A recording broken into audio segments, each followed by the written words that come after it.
کہ جہاں جب وہ صوبہ بلوچستان کی سیاست ہوتی ہے تو اس پہ ان کا بڑا اختلافی نوٹ بڑا مضبوط ہے. جو تنگ نظر قوم پرست ہیں ان کے مقابلے میں آپ دیکھیں کہ ان کا اختلافی نوٹ بڑا مضبوط ہے.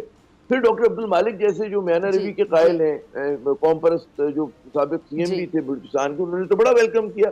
وہ بھی قوم پرست ہیں اور وہ بھی مڈل کلاس کے شخص ہیں, ٹھیک ہے نا. تو وہاں پر جو ہے ایک تو یہ بات ہوگی. دوسری بات یہ کہ جہاں پہ کاکڑ صاحب بلوچستان کے مسئلے کو بڑا تناظر میں ہائی لائٹ کرتے ہیں, وہاں پر ان کی سیکیورٹی کے معاملات میں بڑی گہری نظر ہے, بین الاقوامی تعلقات ان کی گہری نظر ہے, اور وہ بلوچستان کے اندر بیٹھ کر وہاں پہ جو انہوں نے مقدمہ لڑا ہے پاکستان کا, ریاست پاکستان کا, وہ میرے خیال میں بڑی ایک یادگار اننگز کھیلی ہے انہوں نے. کیونکہ مجھے یاد ہے کئی مرتبہ ہمارے پروگرام میں بھی شریک ہوتے تھے, میں اس زمانے میں دوسرے چینل کے لیے پروگرام کیا کرتا تھا, اور وہ دور تھا کہ لوگ بہت شور مچاتے تھے اس بات میں.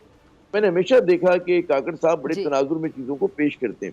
پھر آپ ان کی کابینہ کے دیگر ممبران کی طرف آئیں. دیکھیں دو ہمارے لیے بہت ہی اہم ترین وزارتیں ہیں.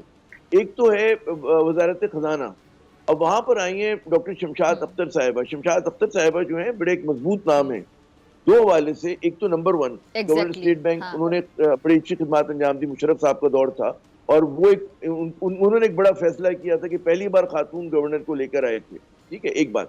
دوسری بات یہ انہوں نے کی کہ یہ نگراں وزیر خزانہ پہلے بھی رہ چکی ہیں 2018 میں, اور اس میں بھی انہوں نے بڑا اچھا. تیسرا ان کا جو وہ ہے, میں سمجھتا ہوں کیونکہ انہوں نے خود ملٹی لیٹرل اداروں میں کام کیا ہے, بین الاقوامی مارکیٹ میں کام کیا ہے, جو ابھی ہم پہ شرط تلوار لٹکی ہوئی ہے کہ جی آئی ایم ایف کے پروگرام کو ہر حالت میں پورا کرنا ہے, ان کو انگیج کرنا ہے, اور ہمیں ڈی ریل نہیں ہونے دینا اس پروگرام کو. کیونکہ جب ہم نے کہتے ہیں نا کہ وہ بائٹ دا بلٹ کر لیا ہم لوگوں نے, تو اس کو پھر آگے تک مکمل کرنا ہے. اس پہ خواہ کتنی ہی تکلیف کیوں نہ ہو ہمیں, اور تکلیف ہو رہی ہے عام آدمی کو, ہمیں, آپ کو, سب کو ہو رہی ہے, تو وہ اس کے لیے اچھا نام ہے. پھر اسی طرح جلیل عباس جیلانی صاحب کا نام آتا ہے بطور وزیر خزانہ. وہ فورن آفس کے ایک بڑا ایک کہتے ہیں نا ٹرائیڈ ٹیسٹڈ اور بڑا ریسپیکٹیبل نام ہے. اور تو ان کے حوالے سے بھی میں سمجھتا ہوں کہ آج پاکستان کے جو خارجہ تعلقات کے محاذ پر بہت سارے چیلنجز ہیں, افغانستان سے ہمیں اپنے حالات بہتر کرنے ہیں, وہاں پر یہ صرف ٹیکٹکس کام نہیں دینی کہ جی آپ جو ہیں صرف ان پہ تنقید کریں. آپ کو سمجھنا چاہیے مجبوری کا کہ ان کی رٹ غالباً افغان طالبان کی نہیں ہے. وہ سوچ رہے ہوں گے کہ اگر ہم کہیں پہ کریک ڈاؤن کرتے ہیں تو وہ لوگ جا کے دیش کے ساتھ نہ مل جائیں. تو ہمیں صحیح پرسپیکٹو میں رکھنا ہوگا. دباؤ یقیناً اپنا مطالبہ کریں کہ افغانستان کی سرزمین پاکستان کے خلاف استعمال نہ ہو. تو دوئم امریکہ سے تعلقات, چین سے تعلقات, بھارت جو ہے ہمیں جس طرح سے آنکھیں دکھا رہے. ایک تو خیر شہباز حکومت نے بڑی فاش غلطی کی, وہ غلطی یہ تھی کہ دیکھیں بہت ساری چیزیں سمبولک ہوتی ہیں. سمبلزم یہ ہوتا ہے کہ بھارت آپ کے ملک ایشیا کپ کرکٹ کھیلنے نہیں آیا, تو ڈپلومیسی میں اسپورٹس کا برابر کرتے ہیں. آپ کو چاہیے تو ورلڈ کپ کو بوائیکاٹ کرتے ہیں, اس کو استعمال کرتے ہیں بھارت کی اٹراسٹیز کو فلیگ کرنے کے لیے.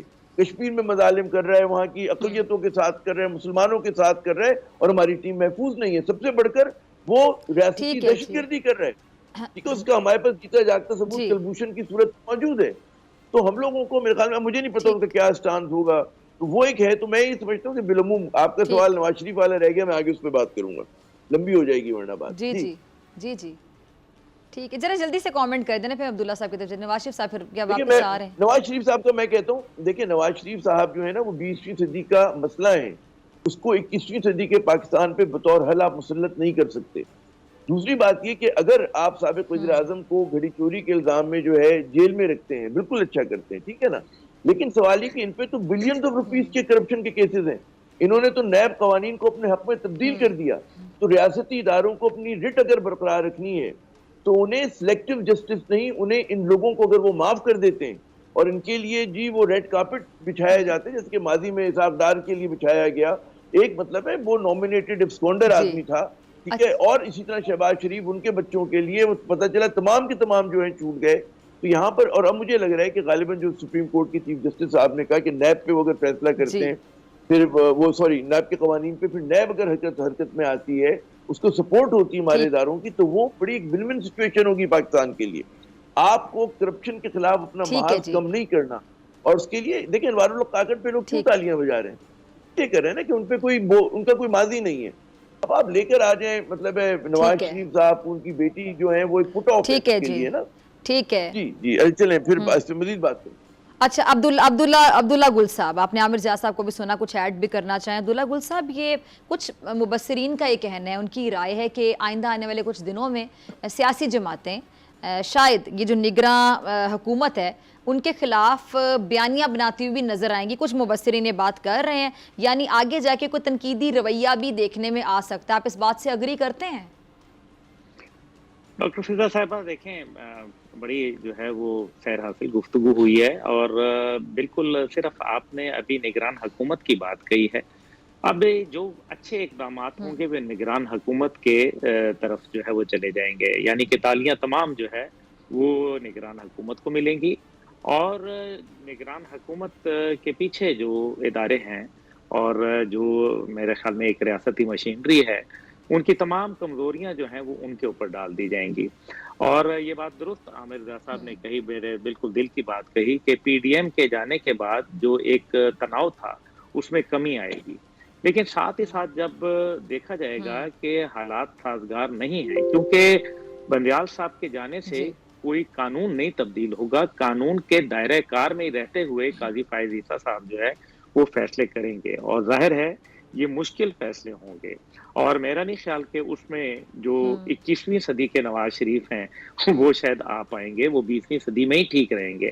اور اسی طریقے سے جو ہم بات کر رہے ہیں نگران حکومت کے حوالے سے, بہت سارے ہم نے بہت اچھے حسن ظن ضرور رکھنا چاہیے, لیکن ہمیں یہ بھی دیکھنا چاہیے کیونکہ اگر سیٹ اپ لمبا ہوگا تو ہمیں دیکھنا ہے کہ ہم اکنامک ہمارے جو فوٹنگ ہوگی وہ کہاں کھڑی ہوگی.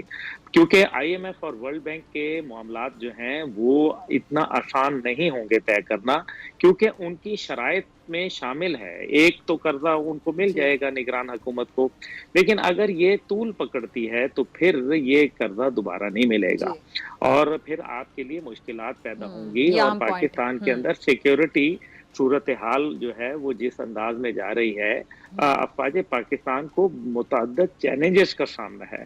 بزنس کمیونٹی آپ کے اندر تب انویسٹمنٹ کرتی ہے جب آپ کے ملک میں سٹیبل اینڈ ساؤنڈ سچویشن ہو, اور اسی طرح سے آپ کا ٹورزم بھی تبھی فروغ پاتا ہے.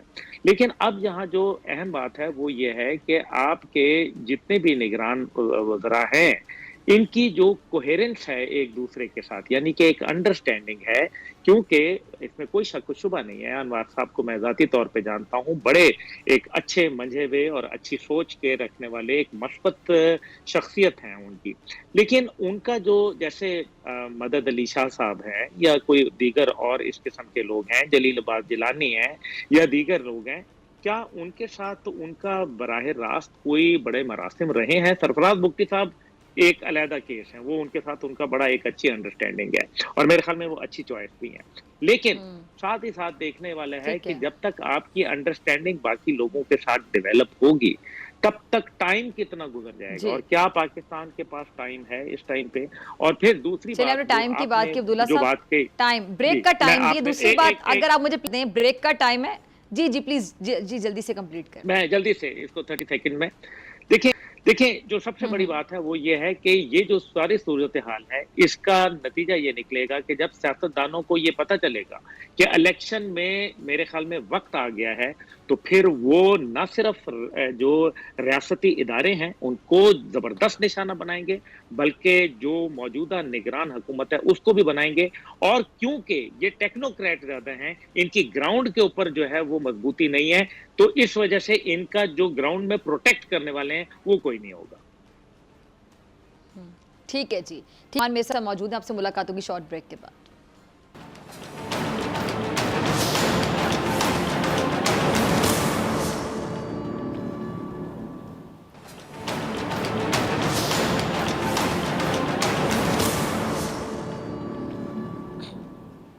ویلکم بیک ناظرین. عبداللہ حمید گل صاحب اور عامر ضیاء صاحب میرے ساتھ موجود ہیں. عامر ضیاء صاحب آپ کی طرف آنا چاہوں گی. عامر ضیاء صاحب, چیف جسٹس صاحب نے کہا ہے کہ جی نیب ترامیم پر کیس پر اگر فیصلہ نہیں کیا گیا تو انہوں نے یہ لفظ استعمال کیا تو شرم کی بات ہوگی. اب آپ کو پتہ ہے اگلی سماعت جو ہے وہ 28 اگست کو ہوگی, تو بہت سے لوگ جو سے فائدہ اٹھا چکے ہیں آلریڈی, بڑے بڑے نام ہیں, ایک لمبی, اگر میں فہرست کو لمبی ایک لسٹ ہے, تو ہم کہہ سکتے ہیں کہ اب ان لوگوں کے لیے جنہوں نے فائدہ اٹھایا ان ترامیم سے, ان کے لیے شاید کوئی خطرے کی گھنٹی بج چکی ہے. دیکھیں, اگر کوئی بھی کہتے ہیں نا کہ لیجسلیشن آئین کی اسپرٹ کے خلاف ہوگی اور اس کو ختم کیا جائے گا تو پھر وہ ختم ہو جائے گی. اور آپ دیکھیے گا کہ اس فیصلے کے اوپر بھی قوم جو ہے بالعموم اس کو سراہے, بڑا اس کو ویلکم کرے گی. اگر اس طرح کا کوئی فیصلہ ہوتا ہے تو یقیناً آپ نے بالکل درست فرمایا. اچھا دوسری بات ہمیں سمجھنی چاہیے کہ جو لیجسلیشن ہے یہ 99.999% پاکستانیوں کا مسئلہ نہیں ہے. یہ پوائنٹ پتہ نہیں کتنے 0.01% کا بھی نہیں ہوگا, کچھ درجن لوگوں کا مسئلہ ہے. یہ نیب کے قوانین اس نے پوری پاکستان کو یرغمال بنایا ہوا ہے, کیونکہ بھائی یہ خاندان ہے, ان کے حالی موالی ہیں, اور یہ کتنے لوگ ہوں گے, مطلب 100 150 آئی ڈونٹ نو, ہو سکتے سے بھی کم ہو سکتے, 150 زیادہ ہوں. تو ان لوگوں کے خلاف اگر کوئی بھی کارروائی ہوتی جنہوں کے بلینز آف روپیز کے انہوں نے منی لانڈرنگ کی ہے, یہ لوگ منی پیل دینے میں ناکام ہوئے ہیں. یا تم یہ تسلیم کر لیں فضا صاحبہ کہ اس ملک میں کبھی کرپشن نہیں ہوئی, 90 کی دہائی سے لے کر اب تک جو ہے یہ بڑے پاک باز لوگ تھے. اور پھر ہماری بربادی کا ہم حساب کس سے لیں گے پاکستان کی؟ پاکستان جو اس حالت میں ہے وہ کس کی کون ذمہ دار ہے اس کی؟ تو یقیناً یہ چند مٹھی بھر خاندان ہے جو موروثی سیاست کے امین ہے ریاست کے اندر, جو جمہوریت کی نفی ہے, جمہوری اسپرٹ کی نفی ہے, آئین کی نفی ہے.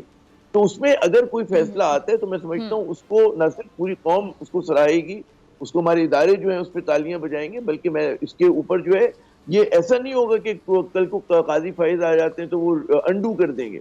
جیسا کہ ہمیں سمجھنا چاہیے کہ قانون تو قانون ہوتا ہے, شخص کے آنے جانے سے فرق نہیں پڑتا.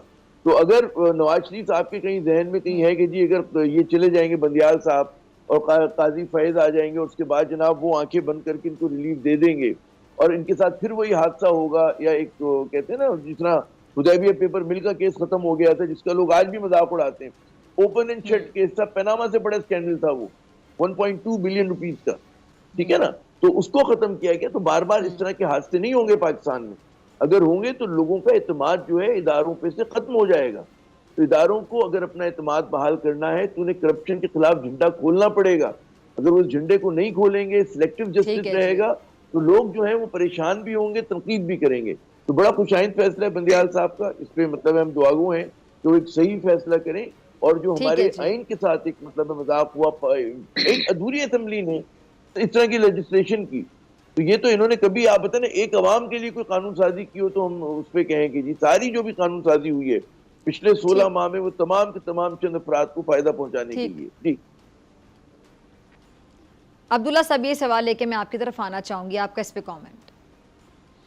دیکھیں بات یہ ہے کہ کوئی بھی معاشرہ جو ہے بغیر انصاف کے نہیں چلتا, اور آپ کرپٹ عناصر کو چاہے وہ کسی بھی سیگمنٹ آف سوسائٹی سے تعلق رکھتے ہوں, وہ ان کا تعلق جو ہے وہ ریاست سے ہو, ان کا تعلق سیاست سے ہو, ان کا تعلق صحافت سے ہو, یا کسی بھی پرائیویٹ اس سے ہو, ان کو نہیں چھوڑنا چاہیے, کیونکہ یہ ہمارا ملک ہے اور رول آف لا اسٹیبلش کیے بغیر آپ آگے نہیں بڑھ سکتے. لیکن ہم نے یہ بھی دیکھا کہ عدلیہ کے اندر بہت فیوریٹزم نظر آیا, اور اس سے قوم کے اندر ایک بہت ہی معتبر ادارہ جو تھا اس کی ساکھ کو میرے خیال میں کافی جو ہے وہ نقصان پہنچا, اور زبان زد عام ہونا شروع ہو گئی چیزیں, ہر تھڑے کے اوپر, ہر جگہ کے اوپر, محلے میں, گلی میں, نکڑ پہ اس کا ڈسکشن ہونا شروع ہو گیا. یہ اچھا نہیں ہوا. اس سے نتیجہ یہ ہوا کہ جو ایک مطلب لوور کورٹس ہیں اور جو پھر ہائر کورٹس ہیں ان کے اندر ایک میرے خیال میں ایک بڑی واضح بائیفرکیشن جو ہے وہ دیکھنے میں آئی. اب یہاں یہ ہے کہ میرے خیال میں انصاف کے تقاضے صرف آئین اور قانون کے مطابق اگر طے کیے جائیں, شخصیت کو نہ دیکھا جائے, کیونکہ کوریا کے جو وزیر اپنا جو صدر تھیں ان کو باقاعدہ ہم نے دیکھا کہ ایک معمولی سی کیس کے اندر جو کہ ان کی دوست کے اوپر تھا, اس کے اوپر نہ صرف ان کو صدارت سے ہٹا دیا گیا بلکہ ان کو جو ہے باقاعدہ ہتھکڑی لگا کے قیدیوں والے کپڑے پہنا کے جو ہے وہ لائے گئے. اور یہ ساؤتھ کوریا کی بات کرو, اور زیادہ پرانی بات نہیں ہے, یہ بھی 2-4 سال پہلے کی بات ہے, اور وہ ایک خاتون بھی تھی. اس لیے جو آپ جو ابھی جو بھی فیصلے آ رہے ہیں دیکھیں نا, پھر آئندہ آنے والے وقتوں میں چیلنج بھی ہوں گے. اور جس طریقے سے حکومت ماضی کی جو حکومت تھی ابھی پی ڈی ایم کی, انہوں نے بہت سارے عجلت میں کئی بل پاس کیے, اور ان بلوں کے اوپر بھی میرے خیال میں ابھی لے دے ہونا شروع ہو جائے گی. لیکن اصل حقیقت یہ ہے کہ اس قوم کو جو ہے وہ کچھ ریلیف چاہیے, اور وہ ریلیف چاہے اگر انٹرم حکومت, جو کہ میں سمجھتا ہوں کہ ایک تجرباتی جو ہے وہ یہ ایک طور کے اوپر ہم دیکھیں گے انشاءاللہ, اور ہم کو چاہتے ہیں, یہ دعا کرتے ہیں کہ اللہ تعالیٰ یہ جو تجربہ ہے یا یہ جو ایک انٹرم کے اندر اچھے لوگ جو آئے ہیں یہ کچھ ایسا کر دکھائیں جو پاکستانی غریب آدمی کو ریلیف دے دے.